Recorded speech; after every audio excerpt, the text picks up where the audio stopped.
So what we're going to tie today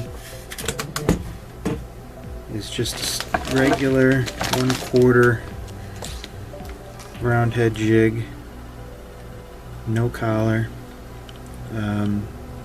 It's painted with epoxy paint. Glass Coat is the brand that I use.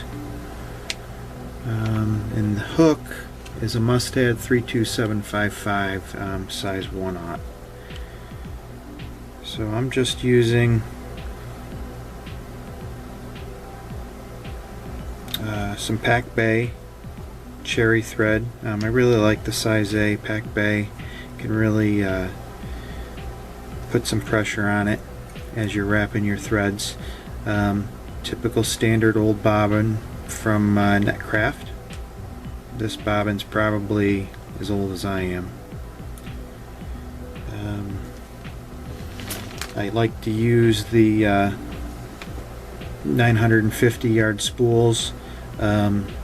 Just they last longer. The amount of jigs I tie, I'm changing spools a lot less.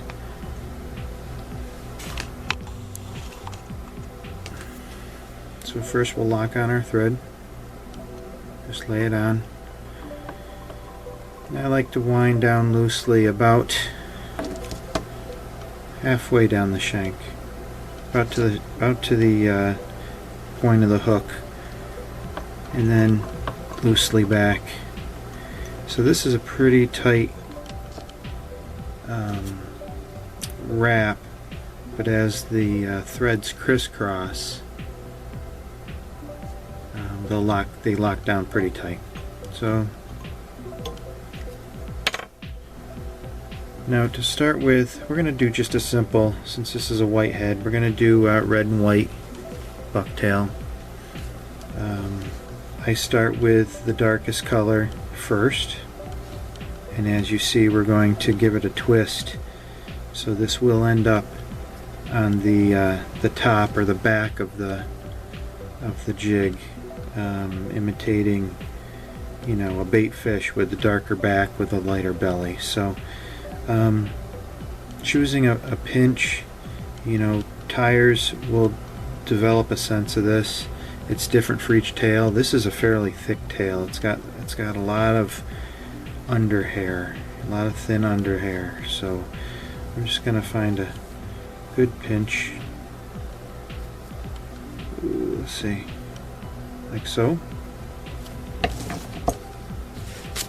I'm just using standard barber scissors. These have blades that you can replace with the same scissors that you get from the barber shop. And see, I'm just pulling out these smaller guard hairs and dropping them into my waste bag. And then trying to do this in front of the camera, I usually hold it a little bit lower. But what I'm going to do is take away some of these longer hairs and just place them back in my pinch. Now I'm just stacking this by hand until I get them all aligned nicely. Sometimes I don't place them back in the pinch. I just take out some of the hairs that I just don't like the feel of. They don't look right. So there's your pinch, nice and even. So I use my vise as a measurement. I know that my hook bend is as far in the jaws as it can go. And for a jig this size, I like the hair to extend to the end of the silver part of the jaws here. And what I'm using is a Universal 2 vise from Universal Vise Corporation. Real nice vise. I really like them. I probably have a few dozen of these sitting around. I like to polish them internally, take them all apart. I have extra parts so I can really make the jaws work, you know, so they work really nice. Oil them up, shim them up so they don't jiggle if they're a little loose. And this vise, I've been tying on it for I'd guess about 20 years right now. So they're built to last. I really like them. So we're going to measure our hair. We see that this is a little short, so I'm just going to adjust my pinch until I get the hairs so they're just touching where the black and the silver meet, so I know that's the distance I want. So I keep my pinch on my right hand, and then I switch hands. Now they're in my left. Keep this pinch tight. The important thing is to always keep that pinch tight. And I can trim the hairs right along the tips of my fingers. We're going to lay that right on top of the hook, keeping this tight, tight, tight, tight. And we're going to put a wrap around. 1, 2, 3, 4, 5. And then I can give it a twist. And I twist that hair to the top, what is actually the top, going to be the top of your jig, when we take it out of the vise.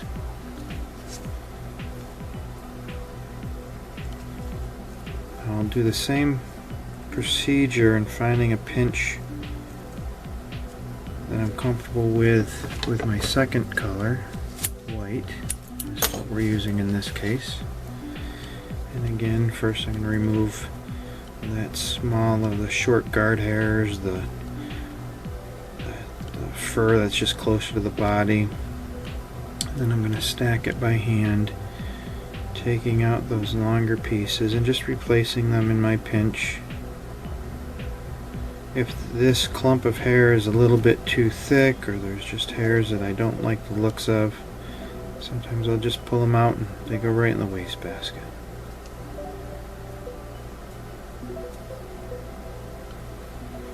And now we can measure again. Often I take my left hand and I just put it near where the silver and the black meet on my vise, you know, the length that I want for my hair, just so I can see the two of them together against the the background of my finger, just so I know that the tips are the same length. Again, switch my pinch, keep my left hand nice and tight.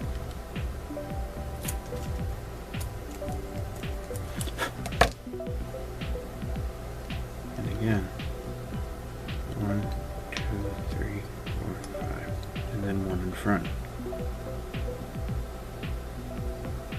So I remove my hand just so the viewers can see this, but typically I'd keep that pinch nice and tight until I'm finished. But there, I have both colors locked on. Now we're going to finish our head.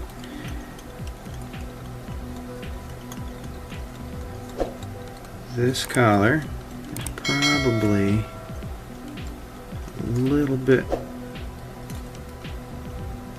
long for my liking, though it's because I removed my pinch originally. I don't think anyone will complain about it, and it's a good proportion for this demonstration.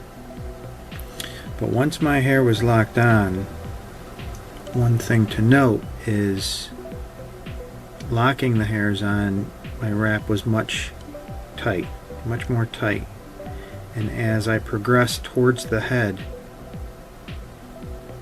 still kept tension on this bobbin, but the tension was much lighter.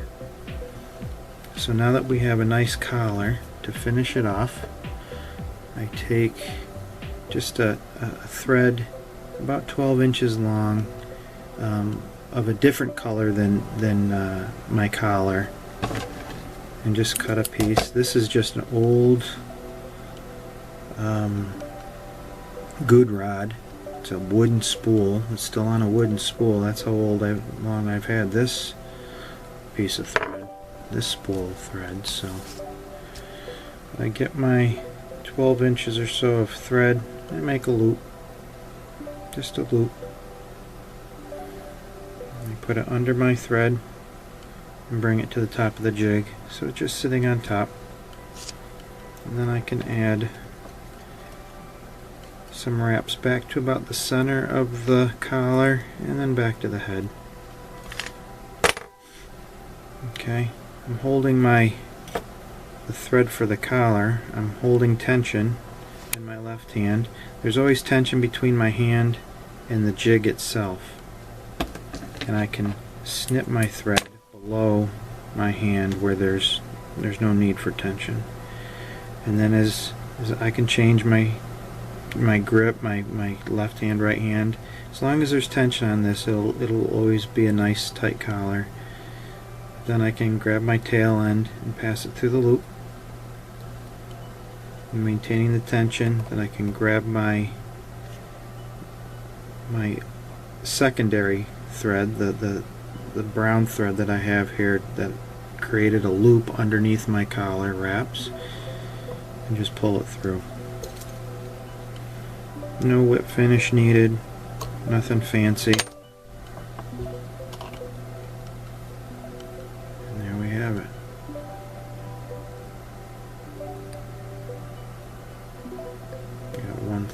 We have one air that's stuck underneath the collar. Here we go. And there we have it. Nice bucktail jig. Put it back in my vise and flip it over for you.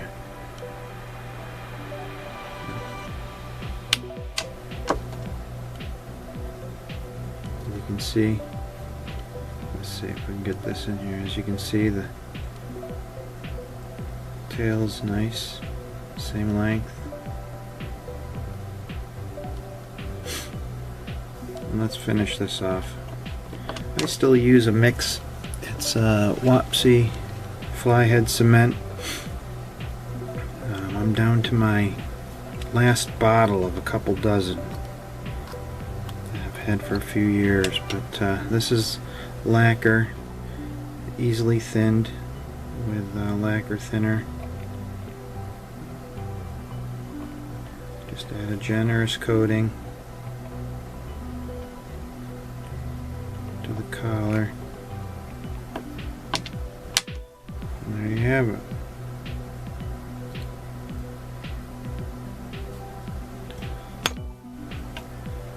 One finished